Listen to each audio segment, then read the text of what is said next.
Hey, Chris here from Videomaker.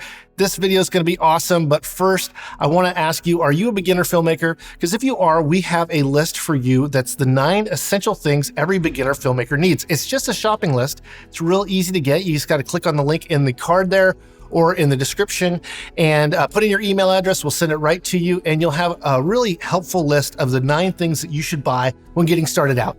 So with all that said, let's get to the unboxing.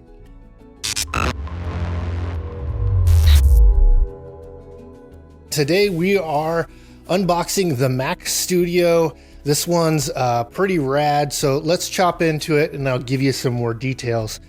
So there are 2 different M1 chips you can get for this computer. You have the M1 Max and the M1 Ultra. The Ultra is the new one that is first on this box, or first on this system, Mac Studio.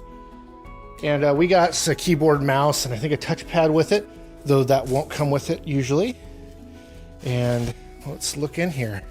So got a lot of bubble wrap, and I'm getting that out of the way so I can see my monitor.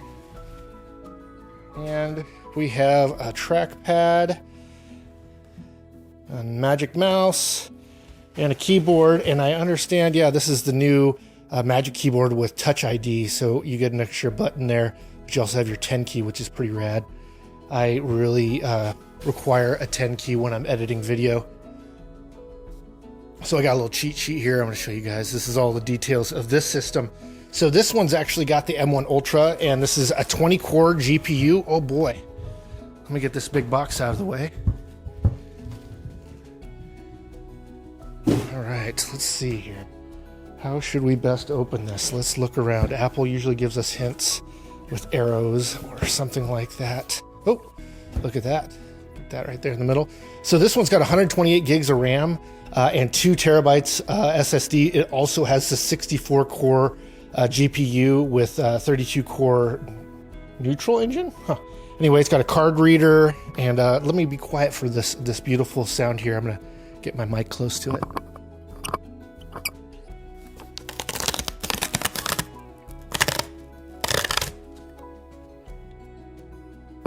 I don't know if I did that well or not, but we'll see. Oh, look at that. That's kind of neat.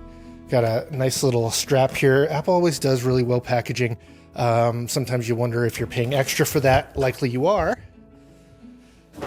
All right, what do we have here? So we got a picture of the back. Let's see here. I think that's right side up for y'all. We've got the Thunderbolt ports, the Ethernet port, power, USB Type A, HDMI, and headphone output. It's on the back. And then let's see here how they want us to open this. Oh, again, right there. So I'll turn my mic on it.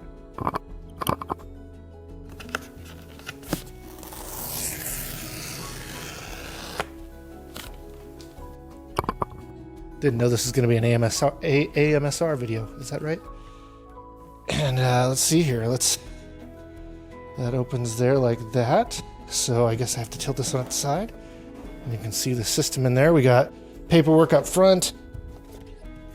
That's it. Sure got stickers or something in there, and then it says to push the sides here. So all right, Apple makes like a jewelry box for your computer that you'll never use again, but I'm sure it's recyclable. All right, we got the power cord there, and here's the system.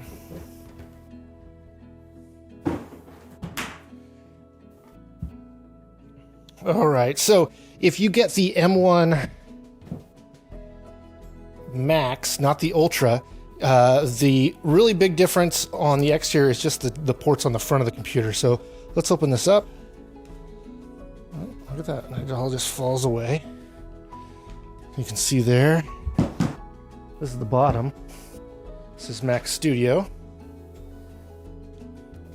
But what I was saying here is these 2 ports on the front, if this is an M1 Max, not an Ultra, those will be USB-C, not Thunderbolt 4. And then there's your SD-XC or UHS 2 card reader. All right.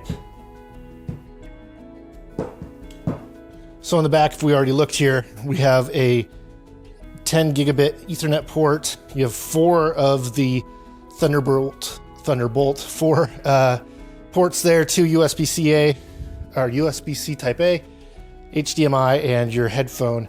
And then you have your nice little speaker there. And then just the front. I mean, pretty simple. What it is, it's about 2 times the height of a Mac Mini. Otherwise, they're the same size, which is pretty cool. All right, so they can be configured in a bunch of different ways. And so this one right here, and we told you it had quite the specs.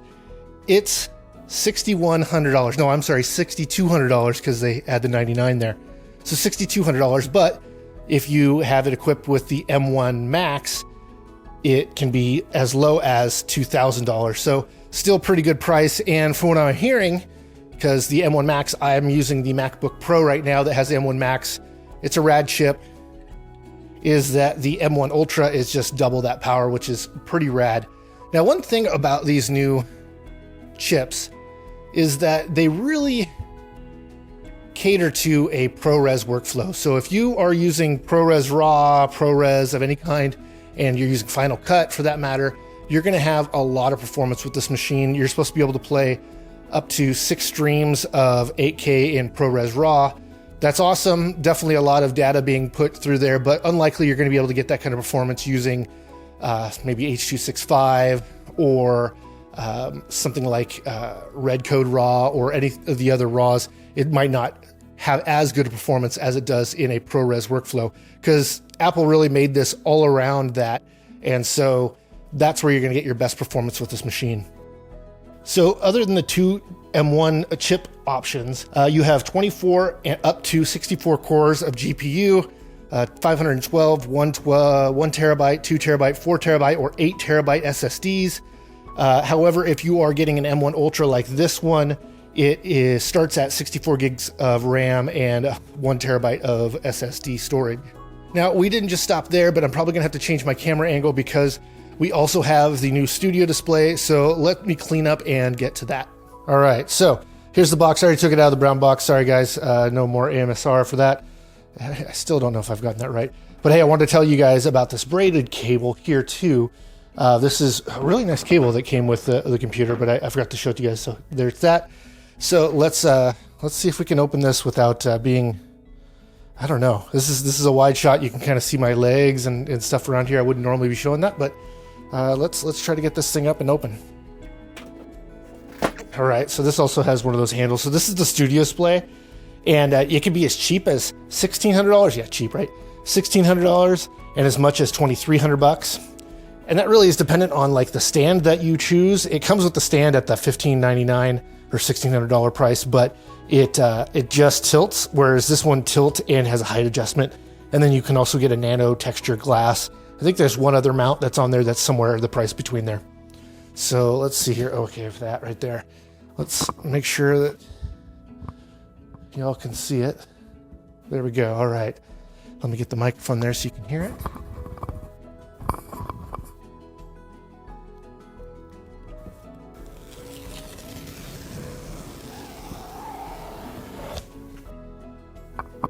All right, I still don't know if that's cool or not, but you'll have to tell me. All right, so I'm gonna put this back on on the ground because I think it wants to open up.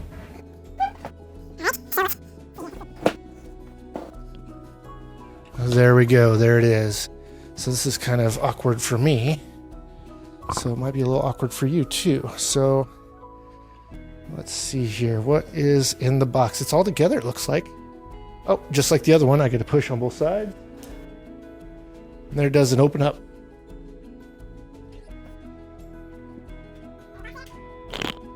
Didn't think about where the microphone was for this, so hopefully it sounds all right. I'll get this off the table. That was just pops from the bubble wrap. All right.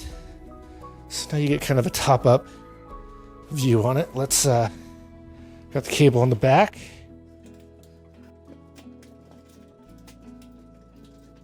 Totally going at this like a beaver, and I'm guessing that there's probably like one little thing that I can undo and get it open, but I'm just gonna tear into it. It's Christmas morning, I'm excited. All right, so I'm gonna open this up there, and looks like the cable is already connected, but I'm sure that it comes off. And let's see here. All right, so same kind of braided cable, so it matches the other one, makes some sense. You can see all this venting up here on the top, and that's from its, I can get my notes here, that's from its 6-speaker sound system, and then it's got 3 mic arrays, so, and a built-in webcam. That way you can just use it as it goes, which is great. I've been using the MacBook Pro and having to open it up every time I want to use it. Let's pull this little sticker off here. Let's see if y'all can see that.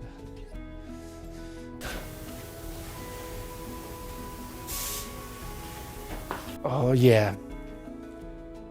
And here's a little tip for you. If you're serious about doing color grading and whatnot, don't touch the screen. Don't touch it. Don't get your greases on it. Maybe not this one, but all monitors in general, just you don't want to be doing that. Surefire way to piss off a colorist if you know them, or someone that takes it really serious, because it's definitely a big no-no. So this looks like it's just a tilt, not the one that also adjusts the size. That's interesting. It's different than what I thought we were going to get, but no big deal. So this is the more affordable one. And so this is a 27-inch Retina LCD panel. It's got 3 Thunderbolt 3 inputs. I'm sorry, it's got 1 input, and then it's got 3 USB 3.2 Type-C ports. And you get 600 nit brightness, which is pretty awesome, 5K resolution, and it has a 12 megapixel ultra wide webcam with the thing that you might have seen like in an iPad already, which is center stage, which kind of does a little pan and scan type of thing so that you can stay in the image while you're on the camera. I would love to like have them let me just crop it so I can just make my framing the way I want it, but that works as well. So can't change the height of this on this stand, which is really kind of unfortunate. So I'll have to see if my other monitor matches up to this when using it, because I'm never just going to use one monitor, almost always using 2. So that is the Studio Display and the Mac Studio. We will be having reviews of the Mac Studio, so keep your eyes out there. Surely there'll be something about the display in there as well, and there might be even more videos to come.